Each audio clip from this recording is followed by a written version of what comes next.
Oke, teman-teman kita nunggu yang belum join ya. Kita tunggu sebentar.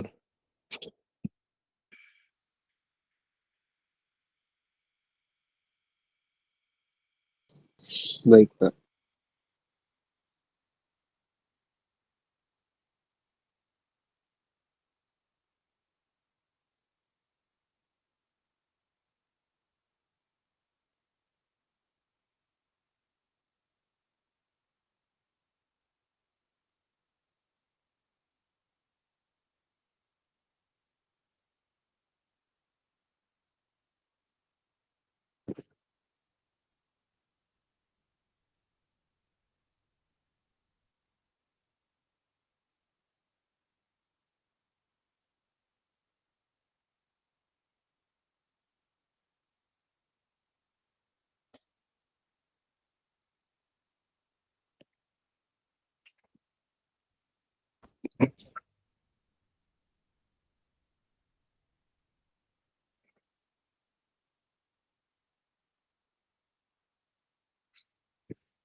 Oke, teman-teman kita mulai. Bismillahirrahmanirrahim. Assalamualaikum warahmatullahi wabarakatuh.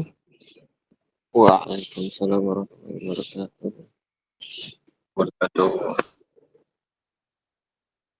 Alhamdulillah kita bisa mengikuti tatap muka yang kesekian ya. Jadi topiknya latar belakang masalah ya.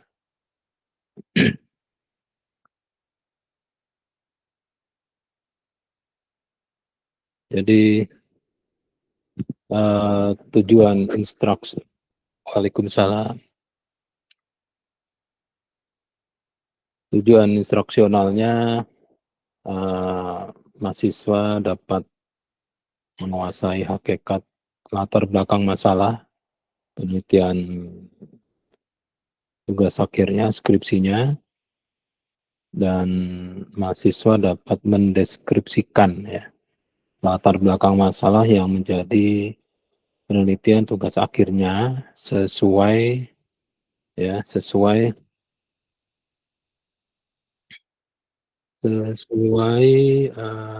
dengan buku pedoman.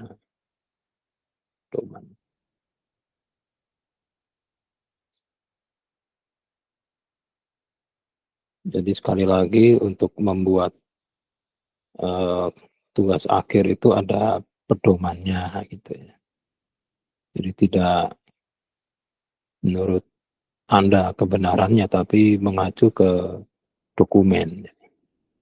Nah, dokumennya namanya adalah ini.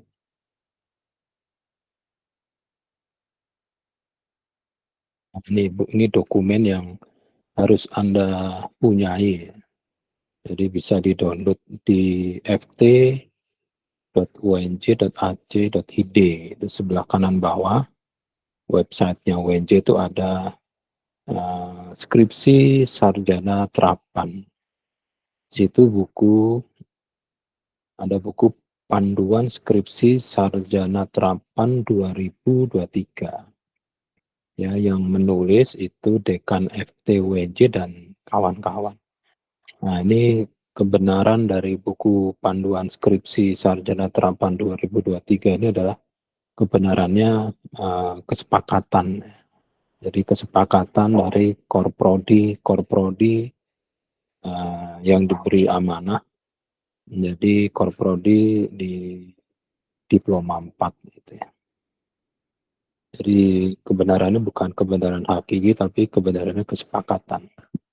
Jadi nanti kalau Anda mengembangkan ya, membuat proposal atau laporan penelitian skripsi itu ya mengacu ke buku pedoman skripsi sarjana terapan 2023. Jangan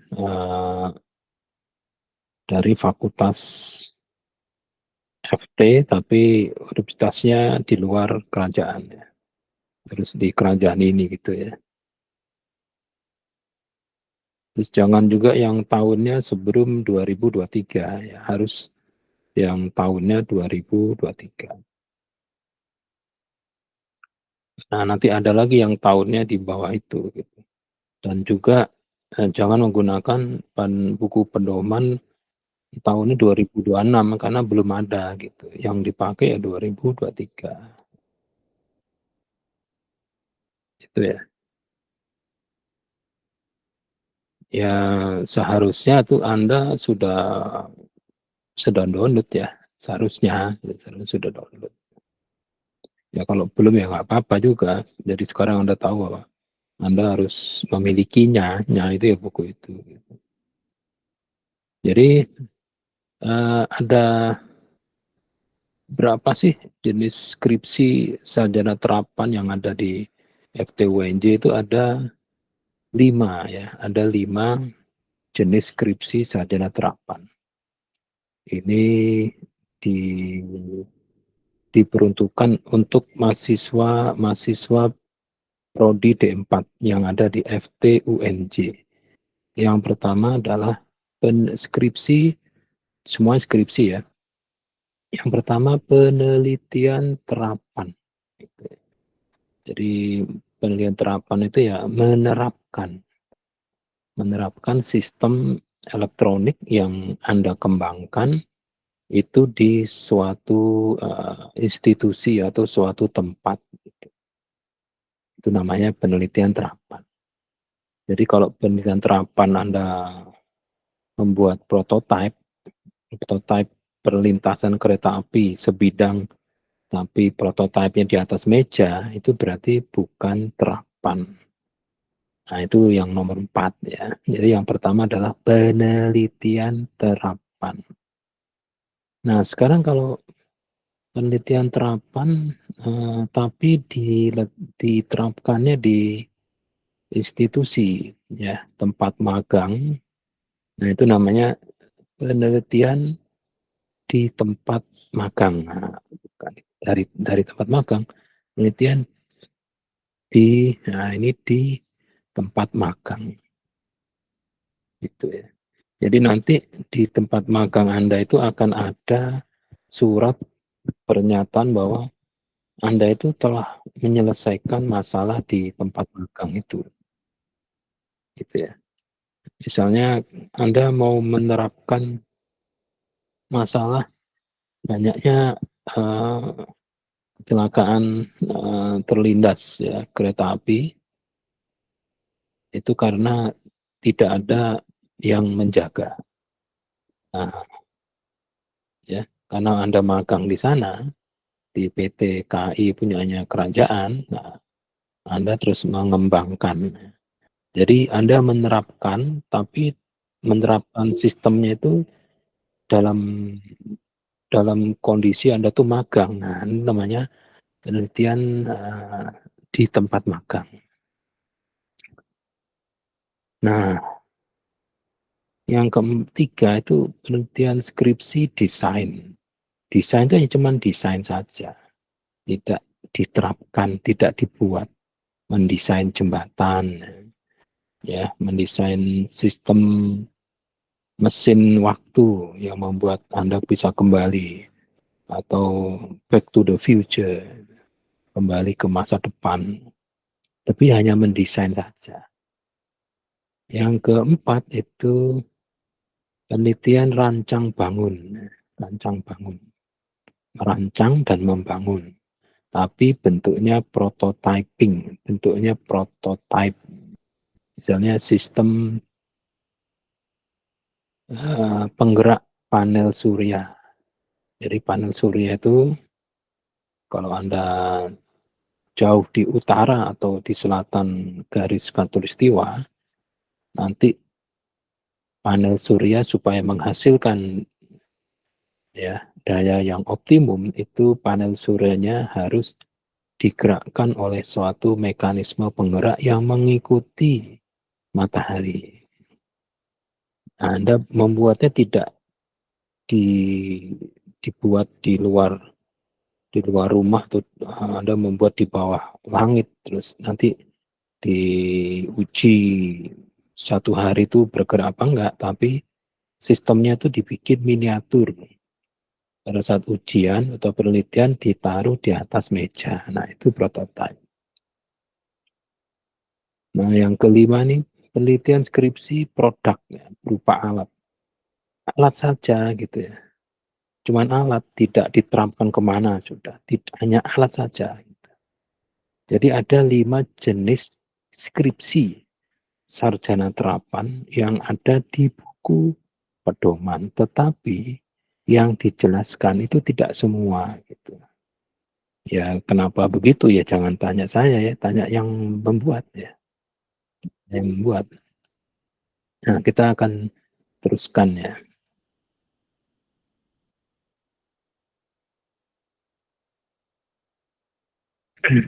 Ini pokok bahasannya. Jadi kalau penelitian ilmiah itu ya, langkah penelitian ilmiah itu langkahnya ada 9. Yang pertama kan topik penelitian kan sudah ya, Anda sudah ya paling tidak Anda sudah tahu tata caranya untuk menyusun atau mendapatkan dan menyusun topik penelitian ilmiah gitu ya. Nah, kalau Anda sudah mendapatkan topik penelitian ilmiah Anda, itu langkah berikutnya adalah membuat latar belakang masalah. Gitu ya. Ya, itu yang penting ya. Yang penting Anda membuat latar belakang masalah. Gitu ya. Setelah itu nanti nomor 3 dan sampai nomor 9 ya. Nah, kita lihat ya. Di di sistematika bagaimana mengembangkan atau membuat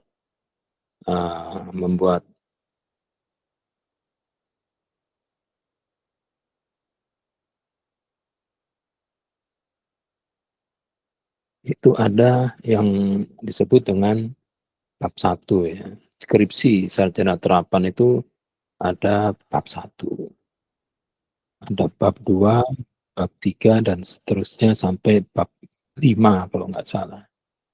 Nah, di bab 1 itu ada bab 1 pendahuluan. Bab 1 pendahuluan. Bab 1 itu di 5 jenis skripsi yang ada di kerajaan ini, di FT ya, kerajaan FT ini ada sama bab satunya. Bab 1 itu pendahuluan berisi ya yang dibahas di bab 1 itu ada latar belakang masalah. Jadi sebetulnya latar belakang masalah itu ya masalah penelitiannya belum ada karena masalahnya itu nanti ya. Jadi 1.1 itu latar belakang masalah. 1.2 pembatasan masalah.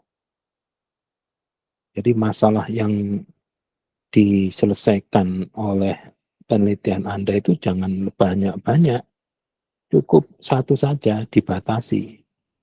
Dibatasi ya, karena banyak macam-macam variabel terikat, maka cukup satu saja yang diteliti atau dibatasi. 1.3, nah ini baru perumusan masalah. Jadi masalah yang sudah didiskusikan di latar belakang masalah, sudah dibatasi, setelah itu baru dijadikan kalimat rumusan masalah. Nah, 1T4 dan 5 itu aksiologi ya, tujuan dan manfaat penelitian. Jadi nanti teman-teman di bab 1 skripsi sarjana terapan itu yang penting adalah latar belakang masalah dan rumusan masalah. Kenapa latar belakang masalah penting? Karena itu menjadi dasar mengapa penelitian Anda itu kok dilakukan. Kenapa Anda hari ini terus memutuskan bangun lebih pagi, gitu. Lebih pagi 30 detik dari biasanya.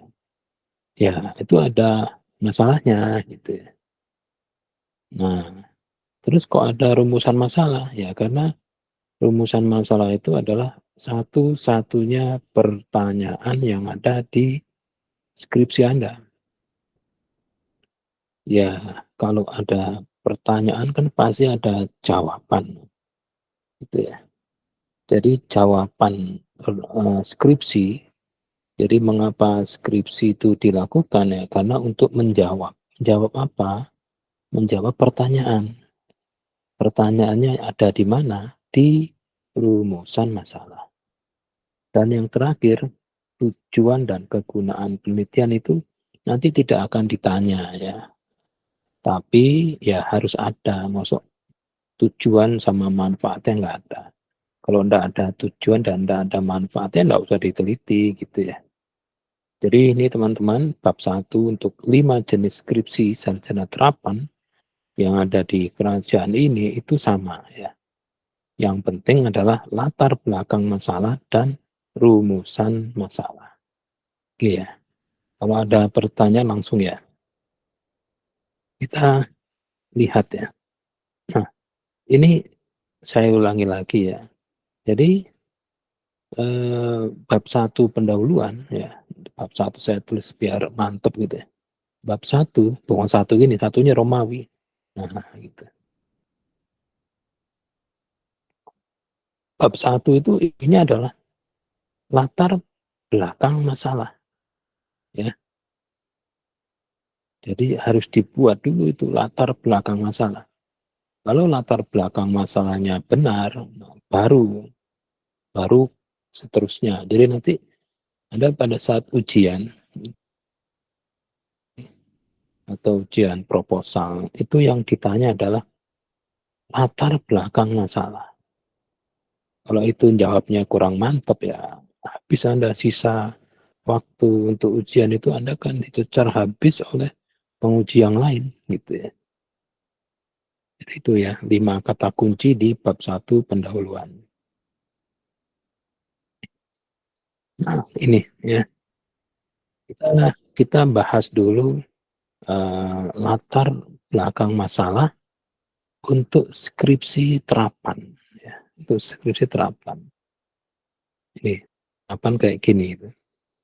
Jadi di buku itu ditulis ya, saya tidak ngetik ini ya, ini ada saya ambil, screenshot ya, screenshot. Jadi, kesalahan, eee, kata itu kecil sekali karena saya hanya memoto saja. Jadi di skripsi terapan, ya, di sistematika itu bilang bilang begini, kalau Anda memilih skripsi terapan, maka yang harus Anda tulis di latar belakang masalah skripsi terapan Anda itu harus ada penjelasan secara umum. Penjelasannya umum, bukan khusus ya, umum. Tentang apa? Tentang hal-hal yang berkait dengan masalah yang menjadi objek penelitian, gitu loh. Berarti di lokasi itu ya, itu ada objek objek. Objek itu yang Anda teliti gitu, ya. Jadi, juga disebutkan mengapa penelitian tersebut perlu dilakukan, gitu ya. Jadi ada objek penelitian dan ada variabel bebas dan variabel terikat. Ya, saya juga sebetulnya bingung juga ya, kenapa ada di skripsi sarjana terapan itu sudah disebutkan secara khusus variabel bebas dan variabel terikat. Jadi ini aja ya. Jadi di latar belakang masalah di skripsi terapan itu tidak disebutkan secara teknis, secara eksplisit ya, secara jelas berapa paragrafnya. Satu paragraf tidak disebutkan boleh atau tidak, 10 paragraf ya boleh saja mungkin jadi kepantasan. Intinya paragraf-paragraf atau kalimat yang Anda tulis di bawah subbab latar belakang masalah itu harus mencakup ini, eee, penjelasan secara umum tentang objek ya, masalah yang terkait dengan objek penelitian, mengapa penelitian tersebut perlu dilakukan. Itu kalau untuk skripsi terapan. Sekarang kita lihat penelitian, dari tempat magang, di tempat magang, bukan dari ya, mungkin di tempat magang, gitu ya.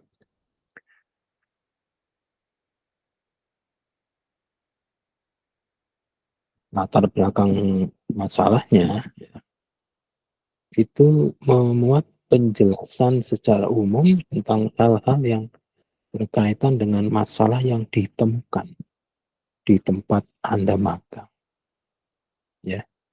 Sehingga masalah tersebut harus Anda selesaikan dan akhirnya menjadi penelitian Anda. Jadi ada objek objek penelitian dan ada variabel bebas dan juga variabel terikat. Jadi sebetulnya secara teori ya, itu penelitian di tempat magang itu sebetulnya sama dengan penelitian terapan. Hanya kalau penelitian terapan itu diterapkan di suatu institusi bukan tempat magang, ya. Tapi kalau penelitian di tempat magang itu dilakukan di tempat Anda magang. Jadi misalnya Anda PKL di perusahaan, PT, misalnya pembuat pesawat mainan anak-anak gitu, di pabrik pembuat mainan, pesawat mainan anak-anak itu ada masalah. Nah, Anda membuat sistem, memperbaiki sistem ya, untuk, membuat satu masalah di lokasi PKL Anda itu menjadi terselesaikan, itu skripsi penelitian di tempat magang, gitu ya. Tapi kalau Anda membuat, memperbaiki atau menyelesaikan masalah elektronik di suatu perusahaan ya, milik kerajaan atau bukan milik kerajaan, tapi bukan di tempat magang, namanya penelitian terapan. Hanya beda tempat aja, beda cara melihat itu ya. Itu ya. Oke, yang ketiga itu penelitian desain. Penelitian desain.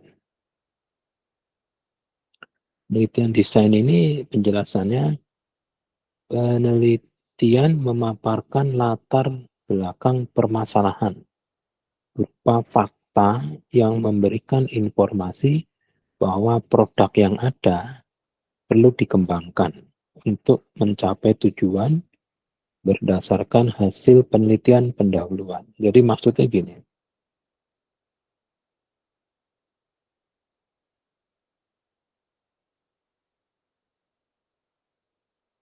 eh, masalah di line produksi di suatu perusahaan, di suatu pabrik manufaktur atau otomasi. Jadi alatnya sudah ada ya, sistemnya sudah ada. Gitu. Misalnya eh, suatu sistem yang sekarang bekerja di suatu perusahaan itu sudah ada, tapi dia tidak efisien, gitu ya, tidak efisien. Nah, Anda merubah atau memperbaiki atau membuat sistem yang baru tapi lebih efisien dibanding sistem yang sudah ada. Nah, kok tahu kalau sistem yang sudah ada itu tidak efisien atau tidak efektif dalam mencapai tujuan? Anda sudah melakukan observasi, ya, sudah melakukan observasi. Terus latar belakang masalah memuat apa, mengapa, bagaimana, serta untuk apa produk dikembangkan. Nah, ini kan juga alasannya. Apa produk yang dikembangkan? Apa? Mengapa? Ya, mengapa produk dikembangkan? Bagaimana cara mengembangkan? Terus untuk apa produk dikembangkan? Nah itu perlu untuk khusus yang skripsi desain, itu Anda harus menuliskan, 5 jurnal yang mendukung sistem yang akan Anda kembangkan. Jadi ada minimal 5 jurnal. Nah, jurnal ini bisa terindeks surga atau tidak terindeks surga, ya. Jadi yang mau terindeks Scopus atau terindeks Sinta itu tidak disebutkan di situ ya, gitu ya. Nah, yang keempat ini yang jadi masalah ya. Ada gitu rintisan usaha, tapi dalam halaman-halaman sebelumnya, jenis skripsi sarjana terapan rintisan usaha itu tidak ada disebutkan. Tapi tiba-tiba ada sistematika skripsi sarjana terapan dengan topik rintisan usaha. Nah, ini yang ruwet ya, bikin ruwet.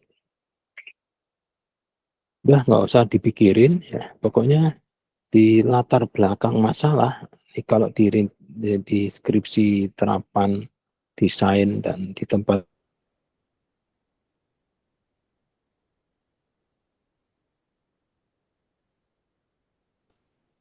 namanya, eh, apa namanya? Namanya latar belakang usaha.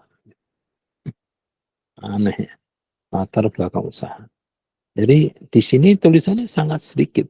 Pada tahap ini, tahap berapa juga ya, tahap ini gitu ya.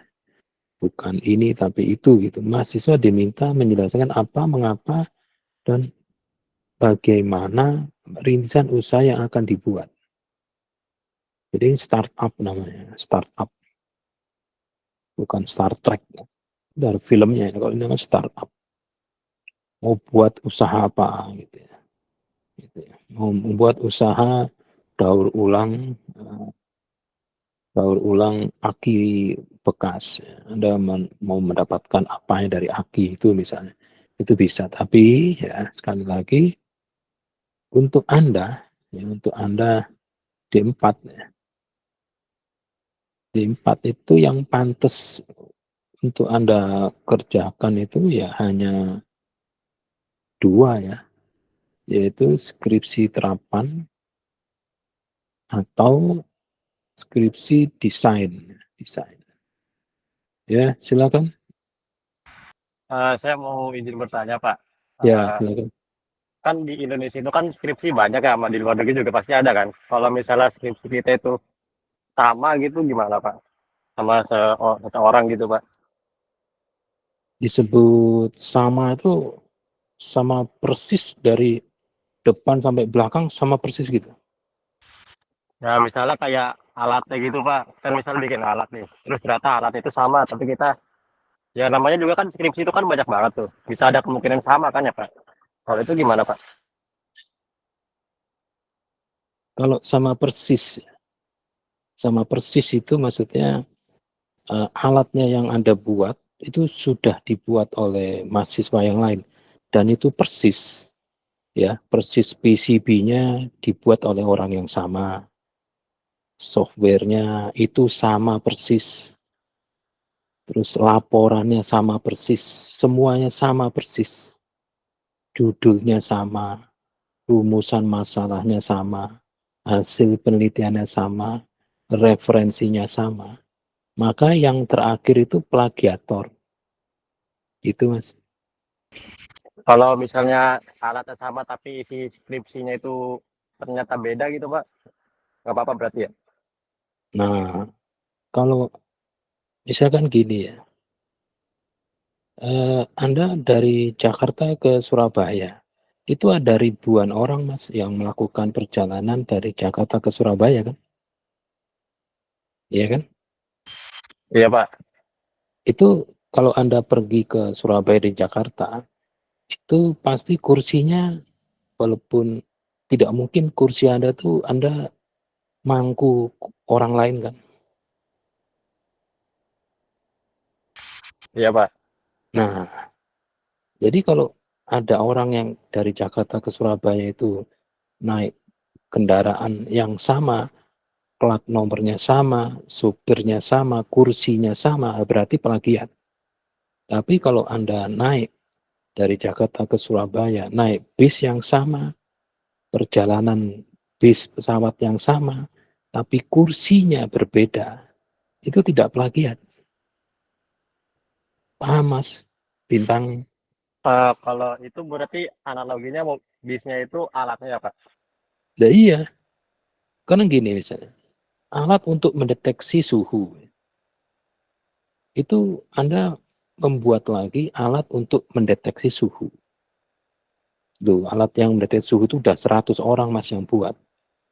Tapi Anda menggunakan LCD berbasis suara. Sedangkan yang lain itu tidak. Sama-sama alat mengukur suhu.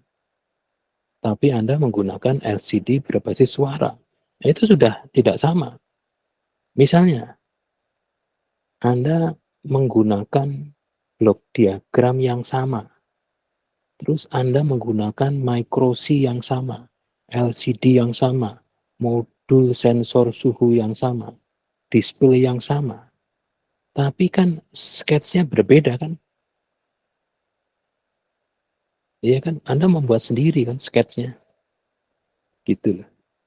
Nah kalau sketsnya Anda buat sendiri ya tidak sama itu. Yang sama judulnya, yang sama alatnya, tapi laporannya berbeda. Jadi nanti ada yang namanya uji kesamaan. Nanti ada uji Turnitin. Jadi bab 2, bab 1, 2, 3, 4, 5 skripsi Anda itu dibandingkan dengan yang sudah ada dalam database. Itu yang bisa melakukan Turnitin itu hanya admin Anda. Kalau kesamaannya lebih dari 50%, Anda plagiat karena Anda persis ngomongnya aja persis gitu. Makanya Anda harus membuat sistem pengukur suhu digital itu paling tidak ada yang berbeda gitu. Berbeda apanya? Ya berbeda. Di sana pakai LCD I2C, Anda juga pakai LCD I2C. Loh ini sama, oh beda. Di sana alamat I2C-nya 3F hexa, saya 27 hexa. Sudah beda. Walaupun LCD-nya sama, itu berbeda gitu.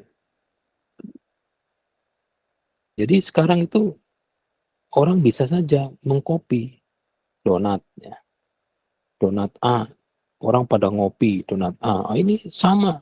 Coba dilihat struktur atau ingredients-nya berbeda gitu. Tapi kalau Anda membuat obat namanya beda, bentuknya beda, tapi isinya sama, itu Anda plagiat. Anda mencuri hak atas kekayaan intelektual. Gitu. Itu Mas ya. Baik, Pak. Terima kasih. Ya, jadi judul sama, alatnya sama belum tentu gitu loh. Ya, belum tentu sama. Ya, gitu. Tapi juga sebaliknya, judulnya beda, ya, fungsinya beda, tapi jangan-jangan alatnya sama gitu loh. Bisa jadi. Jadi tidak bisa untuk menjawab pertanyaan Anda itu cuman kayak begini, harus dilihat mana skemanya, mana blok diagramnya, mana sketsnya. Gitu. Oke ya, kalau ada pertanyaan langsung kita diskusi aja. Jadi skripsi yang pantas ya, itu hanya dua, terapan atau desain atau rancang bangun. Nah itu. Kalau terapan di tempat PKL berarti penelitian skripsi di tempat magang. Nah, itu. Oke, kita teruskan nih. Yang berikutnya adalah LBM itu latar belakang masalah skripsi terapan. Jadi di bukunya itu bilang ada 3 ya, 3 poin yang harus Anda jelaskan di latar belakang masalah skripsi terapan. Anda harus mendeskripsikan objek penelitian. Objek penelitian itu apa? Terus masalahnya apa? Ya, objek yang Anda sebut tadi itu apa masalahnya? Kalau enggak ada masalah, ya enggak ada penelitiannya. Walaupun ini masih belum masih belum rumusan masalah. Terus Anda harus menyampaikan mengapa penelitian ini perlu dilakukan. Terus jangan bilang penelitian ini perlu dilakukan supaya saya mendapatkan sertifikat pendaki gunung. Gitu. Nggak bisa. Itu klise. Jadi mengapa penelitian perlu dilakukan itu ya untuk menyelesaikan satu masalah. Ya masalah yang sudah dideskripsikan di nomor 2. Bukan masalah Anda. Jadi masalahnya objeknya. Gitu. Itu. Sekarang kita lihat ya. Ini masuk contoh nih. Ya. Saya cuma ngasih satu contoh saja. Ya. Nanti sisanya Anda sendiri yang membuat.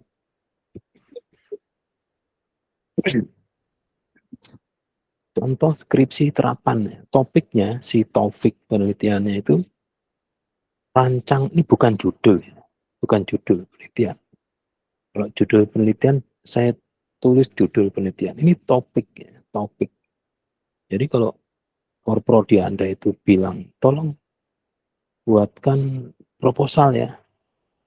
Terus tuliskan judul penelitian, nah itu sesat korprodi kayak ngomong kayak gitu itu.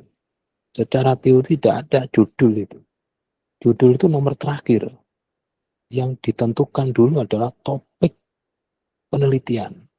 Dari topik penelitian nanti ketemu latar belakang masalah. Dari latar belakang masalah nanti ketemu rumusan masalah. Kalau sudah selesai rumusan masalah, baru dari rumusan masalah itu dijadikan judul penelitian. Bukan judul dulu ya. Bukan judul dulu. Itu ya. Jadi topik penelitian adalah rancang bangun. Merancang dan membangun. Merancang dan mengembangkan. Bukan mengembangkan dulu baru merancang ya.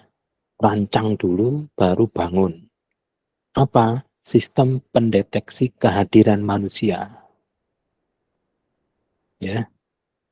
Jadi mendeteksi kehadiran manusia menggunakan sensor PIR, pasif infrared, dan modul ESP32. Untuk apa? Untuk pengendalian otomatis lampu ruangan. Ini topiknya, si topiknya ini. Rancang bangun. Rancang bangun itu bisa skripsi terapan, bisa rancang bangun. Kalau terapan, sistemnya harus Anda implementasikan beneran di suatu ruang. Tapi kalau rancang bangun, prototype, Anda harus bikin ruang-ruangan, bikin rumah-rumahan. Rumah-rumahan itu banyak ruangan. Di ruang-ruangan itu ada sistem pengendali lampu secara otomatis. Kalau ada manusianya, lampunya mati. Kalau tidak ada manusianya, lampunya hidup dibalik. Nah, nanti baru efisiensinya dihitung. Nah, jadi tinggal pilih. Stovik itu bisa dilihat dari sebelah kiri, namanya skripsi terapan, sebelah tengah skripsi di tempat magang, atau skripsi prototype. Nah, tinggal pilih. Tapi bukan rintisan usaha tadi ya, itu bisa dipilih. Nah, sekarang di latar belakang masalah, itu Anda harus membuat paragraf pertama. Ya. Paragraf pertama, itu intinya kayak gitu. Intinya ada loh di suatu gedung, di suatu kerajaan, itu ruangannya tidak ada orangnya, nyala lampunya. Gitu.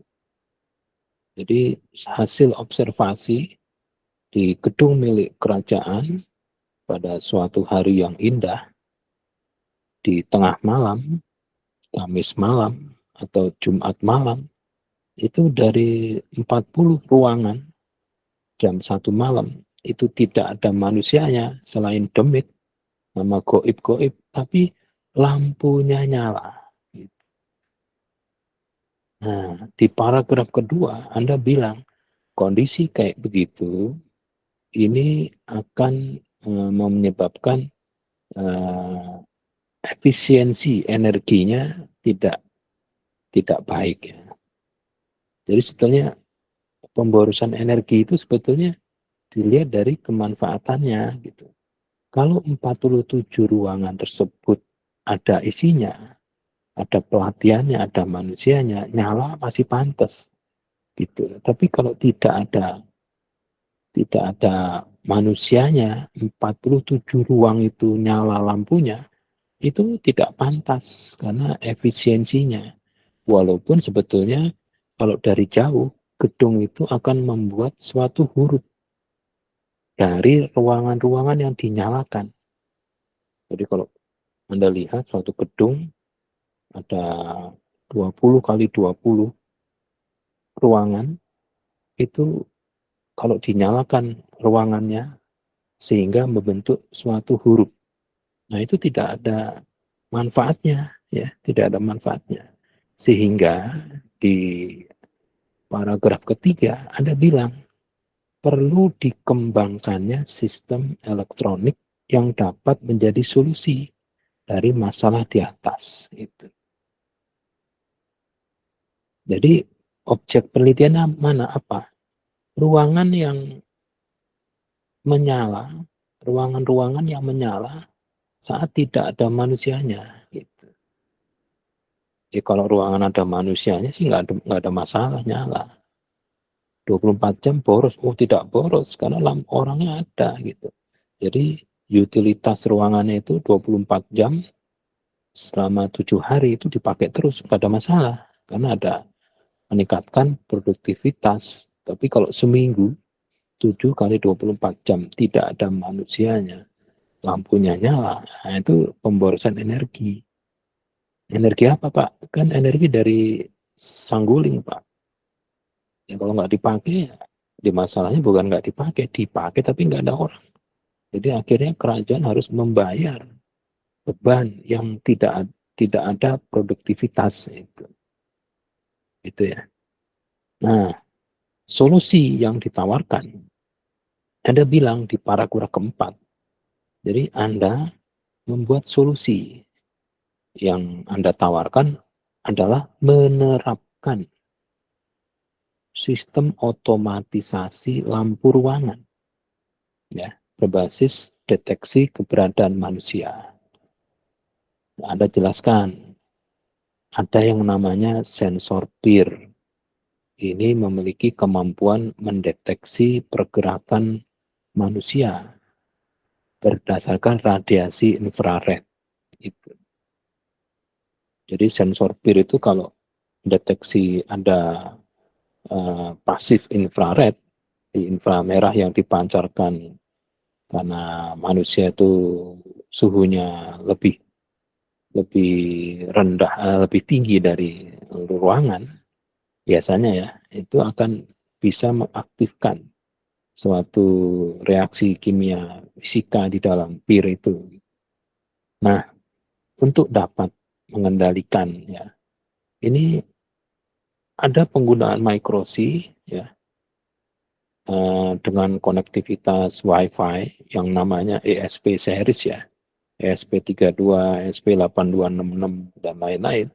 Ini memungkinkan sistemnya itu diintegrasikan dengan platform IoT sehingga pemantauan pengendalian dapat dilakukan secara real time. Ada aplikasi yang di internet atau aplikasi yang sifatnya dashboard.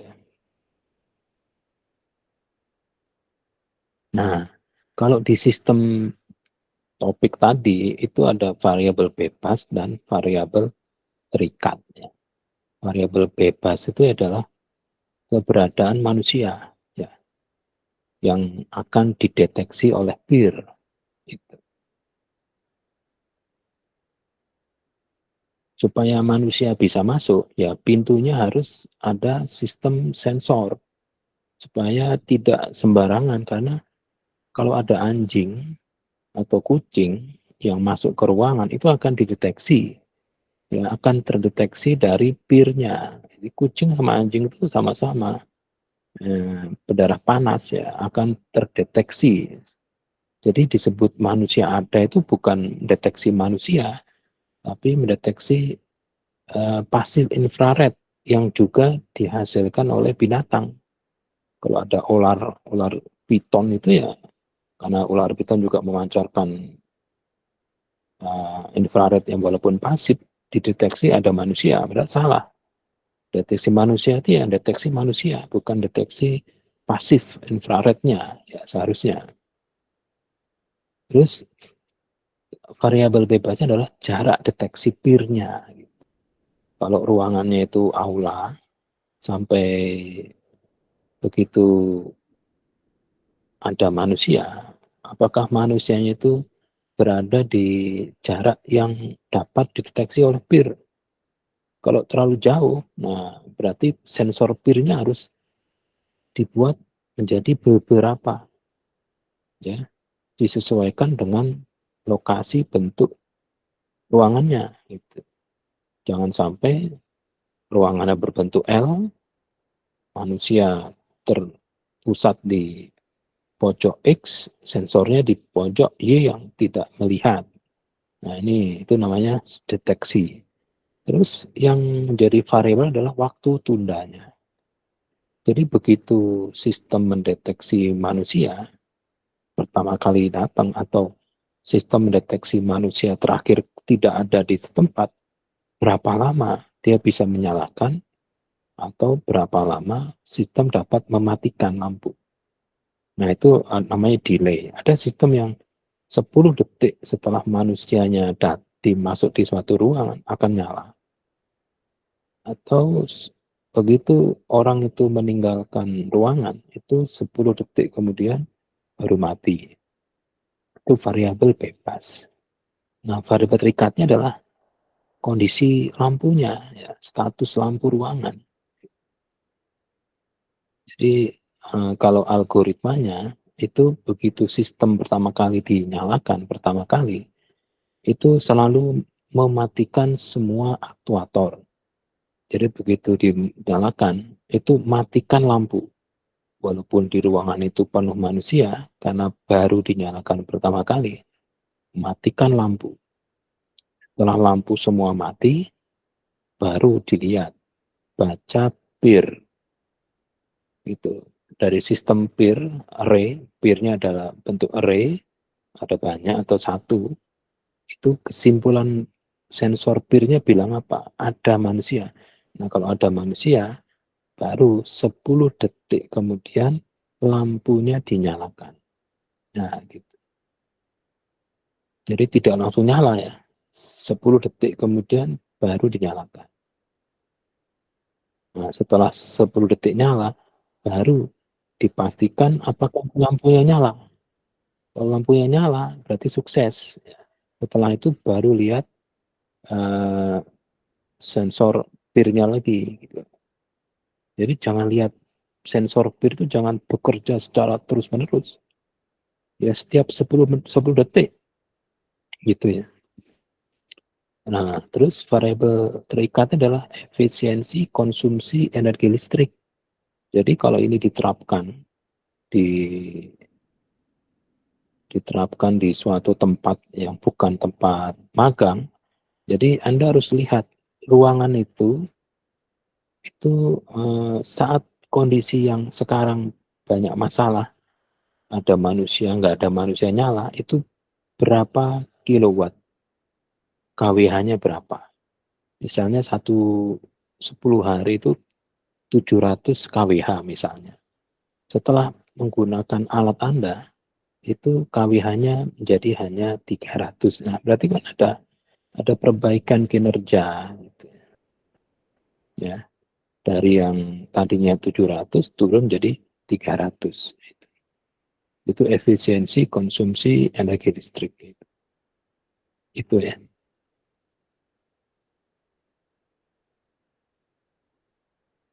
Terus dideskripsikan fakta dari alat yang sudah ada. Jadi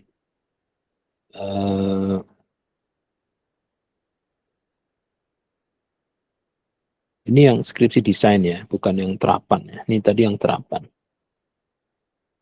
Ini terapan. Saya kira untuk yang desain tidak saya teruskan ya ini ya. Jadi nanti Anda bisa teruskan sendiri. Silakan kalau ada pertanyaan, saya akan lebih baik kita diskusi ya, diskusi saja. Silakan.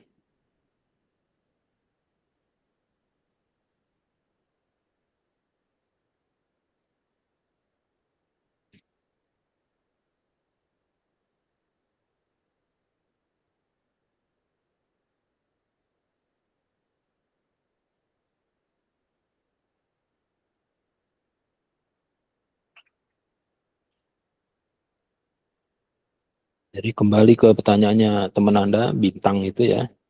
Kalau di D4 di UNP atau D4 di UPI atau D4 di UNY ada judul X dan Anda mengulangi judul itu, boleh-boleh saja gitu ya.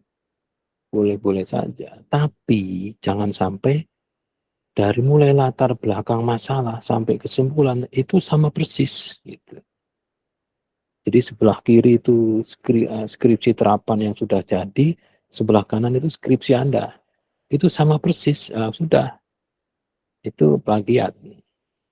Judulnya sama, tapi dikerjakan oleh dua orang yang berbeda, dan orang itu tidak melihat hasil karya yang sudah ada sebelumnya, itu diduga kuat. Itu berbeda. Walaupun sama-sama menggunakan Arduino, controller yang sama, modul yang sama. Tapi cara merangkai sketsnya, hasil penelitiannya akan berbeda. Karena lokasi penelitian itu kan akan mendapatkan data. Data penelitian juga akan berbeda. Gitu. Karena lampu yang diproduksi oleh perusahaan Philips, lampu LED X yang dibuat oleh Philip Ralin yang di Cikarang atau di Serbeje itu walaupun spesifikasi sama, tapi pada saat diuji karakteristiknya akan berbeda gitu. Apalagi dibuat oleh dua orang yang berbeda.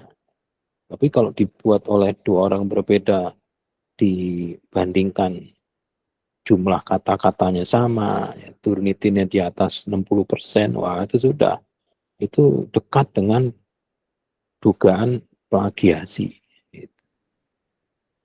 Makanya cara untuk mengetahui apakah hasil penelitian mahasiswa, dosen, teknik yang ada di kerajaan Nusantara ini, apakah plagiasi atau melakukan dugaan plagiasi itu sangat mudah. Tolong hasil penelitiannya dipublikasikan. Kalau dia berani mempublikasikan, berarti dia tahu resikonya. Kalau ternyata 1 bulan setelah publikasi itu muncul di internet dan ternyata ada sanggahan, dan setelah sanggahan itu dicoba untuk dimediasi ternyata Anda melakukan plagiasi, ya satu-satunya hukuman adalah membatalkan kelulusan Anda. Dan itu sudah banyak dilakukan di sini kerajaan. Profesor hilang profesornya, doktor hilang gelar doktornya. Banyak mahasiswa S1 tidak ditarik lagi ijazahnya. Kenapa? Plagiasi. Dosennya melakukan plagiasi. Penelitian anak S1-nya menjadi punya dia. Wah, itu kena semua. Nah, supaya tidak ada plagiasi, ini kan etika ya, etika peneliti. Itu sumber yang sama tadi ditulis di daftar pustaka. Gitu. Jadi kalau Anda ini Mas Bintang itu tahu bahwa yang Anda buat ini sudah 10 orang yang membuat sudah duluan, ya 10-10-nya itu ditulis di daftar pustaka gitu. Kalau ditulis di daftar pustaka, ada orang yang ini plagiasi, loh kan sudah saya tulis di daftar pustaka. Oh, udah aman. Gitu. Jadi daftar pustaka itu harus benar. Jangan sampai dari bab 1 sampai bab 5 Anda mengutip 40 kutipan, tapi di daftar pustakanya ada 80. 80 itu 40-nya nggak ada gitu. Nggak tahu kemana, nggak ada link atau sebaliknya. Gitu ya teman-teman. Ini hakikat dari latar belakang masalah.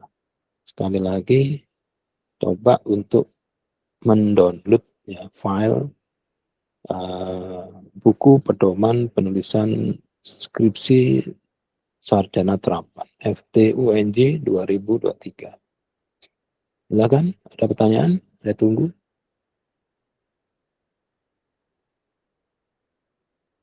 Saya mau nanya Pak, Silakan, Mas Haikal. mengenai yang skripsi desain atau rancang bangun itu saya baru dengar untuk di dunia perkuliahan selama saya di perkuliahan. Mungkin memang saya kurang riset apa gimana. Yang mau saya tanyakan adalah kira-kira kapan atau bisa yang kita gunakan untuk skripsi desain atau rancang bangun tuh pas keadaan apa sih Pak? Apakah kayak kita lagi presentasi di depan dosen pas mau menguji kelulusan juga kah? Atau pas kita mau selesai magang kah? Apa gimana gitu Pak? Mata kuliah skripsi itu diambil semester berapa? Gimana Pak? Anda itu supaya lulus SKS minimal berapa? Disebut lulus itu SKS-nya berapa? Eh,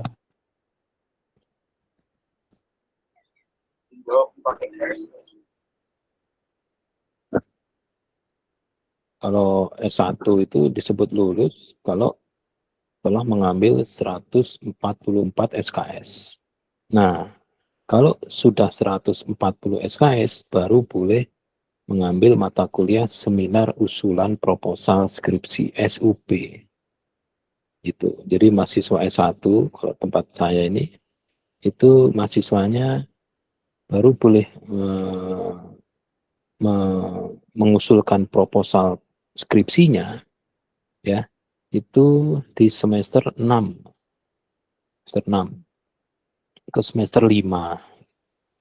Kalau proposalnya sudah lulus diuji, proposalnya ya, ini bukan skripsinya, baru proposalnya.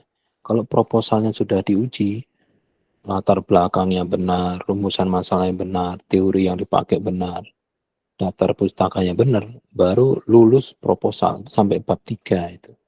Nah, dia boleh mulai skripsi.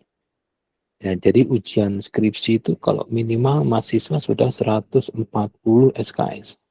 Karena skripsi itu 4 SKS jadi 144. Gitu. Jadi kapan ya mempertahankan skripsinya kalau sudah jadi, sudah dapat pembimbing. Nah, kalau Mas Haikal tanya, kapan, bila mana ya, Anda harus tahu dulu. Ya. Anda itu lulus berapa SKS. Nah, sekarang kapan Anda harus mengumpulkan proposal penelitian skripsi Anda. Nah, kalau mengumpulkan, jadi kalau proposal penelitian skripsi sarjana terapan itu dikumpulkan di semester, misalnya semester 5, ya semester 5 itu Anda harus membuat proposal. Nah, proposal itu ya, bab satunya itu tadi, pendahuluan. Bab 1.1, latar belakang masalah. Nah, sekarang disebut rancang bangun ya. Dari situ Anda membuat proposal itu memilih. Membuat proposal untuk membuat apa? Membuat alat. Membuat alat itu nanti mau diimplementasikan di mana. Kalau tidak di mana-mana, ya sudah. Pakai deskripsi, skripsi desain. Gitu, Mas. Jadi saya tidak mendapatkan kejelasan pertanyaan Anda tuh mengarah kemana, Mas? Coba mungkin ada di apa ya, diulangi lagi bertanya sehingga jelas arah pertanyaannya? Lebih ke ini sih Pak, kan tadi Bapak menjelaskan tuh ada 2 untuk modelan, skripsi yang, diakui, itu ada skripsi terapan dan skripsi desain atau rancang bangun, gitu. Kan biasanya kita tuh kan kalau yang anak terapan, skripsi terapan, itu yang common lah. Kalau yang skripsi desain atau rancang bangun itu, eee, bisa dipakai atau bisa kita presentasikan pada saat mungkin pas akhir, sidang atau pas pada momen apa. Kalau tadi Bapak tanya, kita minimal berapa bisa bikin skripsi, itu sepertinya hampir sama kayak S1, minimal 140 SKS, seperti itu, Pak. Oke, kalau Anda disebut kapan rancang bangunnya ya, ya kapan rancang bangunnya itu ya pada saat Anda membuat proposal Mas, gitu. Anda mau sekarang topik penelitian Anda apa sekarang?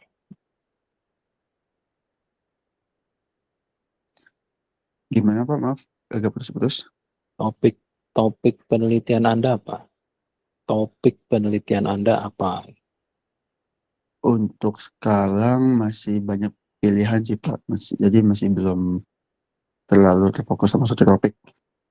Ya kalau kayak gitu berarti saya tidak bisa menjawab Mas. Kalau Oh, Anda memutuskan satu topik aja supaya Anda jelas gitu. Kapan Anda pergi? Oh nggak tahu Pak. Ya tentukan aja supaya saya bisa menjelaskan. Dari sekian banyak topik itu, topik apa yang Anda pilih untuk supaya bisa dijawab? Gitu.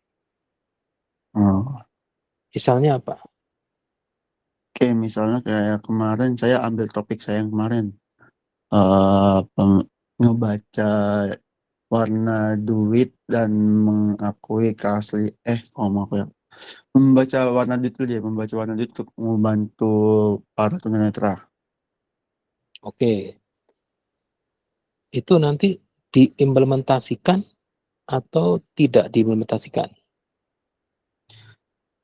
Kalau prospek processing-nya selama saya mengerjakan project itu sedikit missing atau mungkin terkendalanya tidak berlebih, bisa jadi saya implementasikan.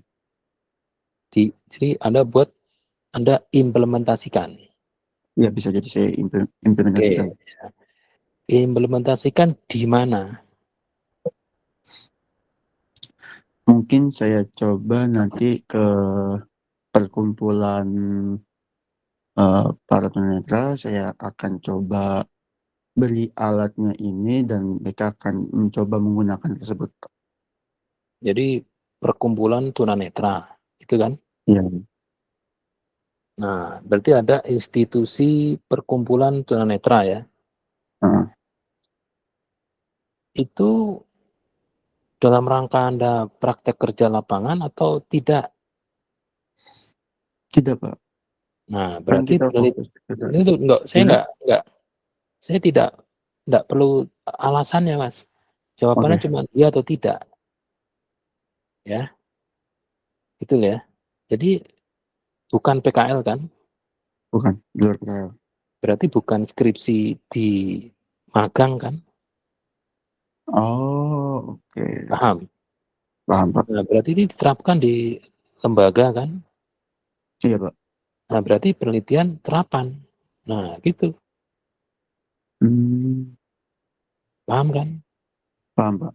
Nah, jangan bilang belum tahu ya bagaimana, udah paham sekarang itu. Paham, Pak. Nah, sekarang nanti alatnya itu pada saat nguji, itu diuji oleh Anda, misalnya ini pertanyaan lain, diuji oleh Anda atau diuji oleh para tunanetra di institusi tunanetra itu? Kalau yang pertama pasti saya akan mengadakan uji pada saya diri sendiri dulu. Kalau misalkan alatnya sudah perfect bagi saya akan coba uji ke organisasi tunanetra. Jadi saya harus memberikan produk yang benar-benar dari saya itu produk yang bisa diandalkan dan tidak sedikit missing, jadi saya bisa langsung diuji ke organisasi tersebut. Maksudnya gini, gitu. Kalau alat Anda itu tidak hanya untuk para tunanetra, berarti rancang bangun. Tapi kalau benar-benar dipakai untuk menyelesaikan masalah di institusi kumpulan tunanetra itu namanya skripsi terapan. Oh, berarti Anda jangan istilahnya bilang, tuh Anda jangan bilang nanti saya ujikan oleh saya. Itu bukan jawaban. Ujungnya nanti yang make itu adalah institusi terapan, institusi tunanetra kan. iya Pak. Nah itu namanya skripsi terapan. Tapi kalau Anda ujinya di depan hidung penguji, yang uji Anda, itu prototipe namanya rancang bangun saja. Bisa dipakai di mana-mana. Di toko bisa, ya, di tempat Blok M penjualan makanan bisa, gitu loh. Tapi kalau nanti benar-benar yang pakai khusus di institusi yang isinya teman-teman kita yang mempunyai keterbatasan mata, tunanetra, itu namanya inskripsi terapan itu. Tapi kalau Anda nanti, ini misalnya yang lain ya, Anda tidak mau karena sulit untuk mendapatkan akses ke teman-teman tunanetra, jadi Anda hanya buat alatnya, alat itu mendeteksi ini uang 100 ribuan, ini uang 50 ribuan, tipe A. Kalau 50 ribuan itu di Indonesia beredar 2 tipe. Alat Anda bilang ini 50 ribuan kertas tipe 1. Terus yang kedua ini 50 ribuan uang kertas tipe 2. Nah, ini bisa dipakai di mana saja, kapan saja, oleh siapa saja. Ini namanya skripsinya itu desain alat atau rancang bangun gitu. Jadi sebetulnya alatnya itu kalau nggak ada yang make itu rancang bangun. Tapi kalau ada yang make institusi namanya terapan. Kalau alatnya tuh dipakai di perusahaan tempat Anda magang namanya skripsi magang. Nah, gitu loh ya, paham? Paham Pak. Nah, ada lagi yang lain pertanyaan? Terima kasih Pak. Ya, jadi kalau ada yang nanya, nanti saya tanya lagi topiknya apa penelitiannya untuk bisa mengetahui jenis skripsinya apa. Nah, sekarang misalnya Anda mau pakai skripsi yang rintisan usaha juga boleh gitu loh. Boleh-boleh saja. Karena yang meng-ACC proposal skripsi Anda kan bukan saya gitu. Korprodi Anda. Kalau Anda mau buat proposal rintisan usaha dan korprodi Anda ACC, silakan gitu. Saya nggak, emang gue pikirin gitu. Nggak ada masalah. Tapi untuk ya tata tulis laporan, sebaiknya nggak pantas ini Anda pilih rintisan usaha. Karena dikhawatirkan rintisan usaha itu bukan usaha di bidang elektronik. Coba apa ya, mendingan di tempat lain lah kuliahnya. Oke gitu teman-teman. Silakan ada pertanyaan yang lain.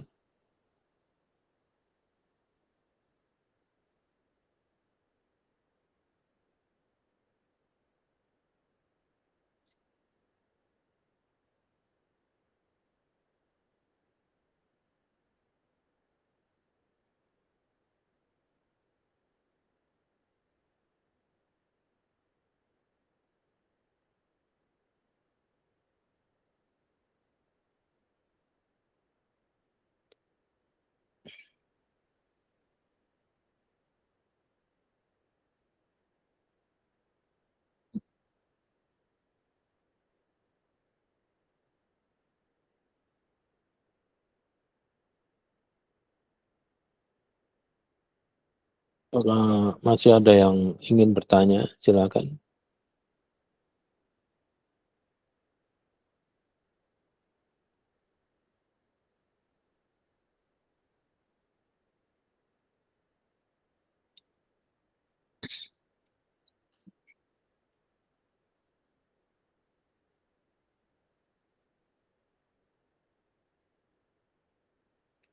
Oke, sekali lagi ada yang ingin bertanya?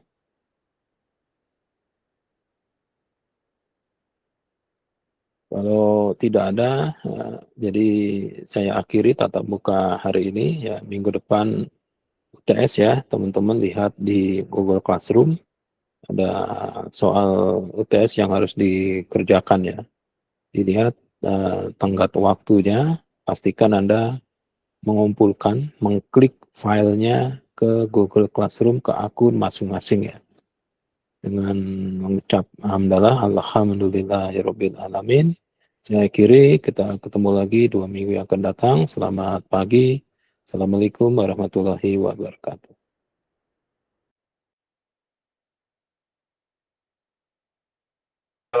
Waalaikumsalam warahmatullahi wabarakatuh.